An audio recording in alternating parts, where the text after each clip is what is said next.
Hello friends, எல்லாம் எப்படி இருக்கீங்க? நல்லா இருக்கீங்களா? இன்றைக்கி பார்த்தீங்கன்னா சூப்பரான ஒரு சேலட் ரெசிபி தாங்க பார்க்க போகிறோம். வெயிட் லாஸ்க்கு ரொம்ப ஹெல்ப்ஃபுல்லாக இருக்குங்க. இந்த சேலட் பார்த்தீங்கன்னா பார்க்குறதுக்கு கலர்ஃபுல்லாக இருக்கும், இது சாப்பிட்றதுக்கும் ரொம்ப டேஸ்ட்டாக இருக்குங்க. வாங்க எப்படி செய்கிறதுன்னு பார்க்கலாம். தேவையான காய்கறிகள் பார்த்திங்கன்னா, நான் கேர்லிக் வந்துட்டு ஒரு 4-5 பீஸ் வந்து ஸ்லைஸாக கட் பண்ணி வச்சுருக்கேன். பன்னீர் வந்துட்டு நெய் போட்டு டோஸ்ட் மட்டும் பண்ணி வச்சுருக்கேன்.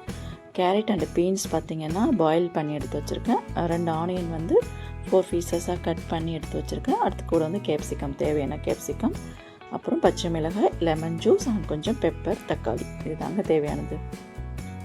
கடாய் எடுத்துக்கலாம். கடாயில் பார்த்திங்கன்னா தேவையான நெய் கொஞ்சம் ஊற்றிட்டு கொஞ்சம் ஜீரகம், ஒரு 1/4 டேபிள் ஸ்பூன் ஜீரகம் போட்டுட்டு ஸ்லைஸ் பண்ணி வச்சுருந்த கார்லிக் போட்டு அதையும் நல்லா வதக்கி எடுத்துக்கலாம். கூட பார்த்திங்கன்னா காரத்துக்கு பச்சை மிளகாய் அதையும் போட்டுக்கலாம். வெஜிடபிளுமே பார்த்திங்கன்னா ஆஃப் ஆயில் மாதிரி தாங்க இருக்கணும்.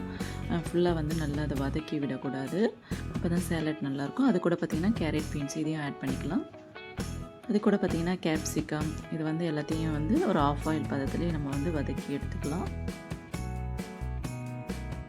இது எல்லா வெஜிடபிளும் பார்த்திங்கன்னா மீடியமான ஃப்ளேமில் வச்சு தாங்க நம்ம வந்து வதக்கி விடணும். ஏன்னா அதெல்லாம் வந்து அடி பிடிக்கக்கூடாது, அடி பிடிச்சுன்னா நல்லா இருக்காது. ஆல்ரெடி நான் வந்து டோஸ்ட் பண்ணி வச்சுருந்தேன் பன்னீரையும் இது கூட வந்து நான் மிக்ஸ் பண்ணியிருக்கேன். இதையும் வந்து லைட்டாக வந்து மிக்ஸ் பண்ணி எடுத்துக்கலாம்.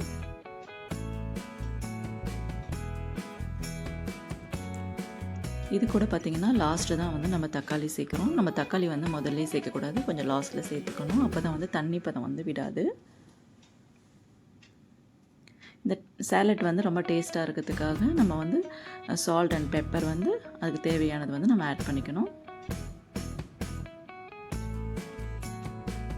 இது எல்லாத்தையும் நல்லா மிக்ஸ் பண்ணி விட்டுட்டு லாஸ்ட்டு பார்த்திங்கன்னா லெமன் ஜூஸ், கொஞ்சம் புளிப்பு தன்மை வேணும் இல்லைங்களா, அதனால் வந்துட்டு கொஞ்சமாக லெமன் ஜூஸ் ஆட் பண்ணி எல்லாத்தையும் மிக்ஸ் பண்ணி எடுத்திங்கன்னா சூப்பரான வெஜிடபிள் சேலட் ரெடி ஆயிடுச்சுங்க. நம்மளோட வெயிட் லாஸ்க்கு வந்து நல்ல ஒரு ஹெல்ப்ஃபுல்லான ஒரு வெஜிடபிள் சேலட் தாங்க இது. நீங்களும் உங்கள் வீட்டில் இது மாதிரி செஞ்சு பாருங்கள். கலை சமையல் பிடிச்சிருந்தா லைக், ஷேர் அண்ட் சப்ஸ்கிரைப் பண்ணுங்கள்.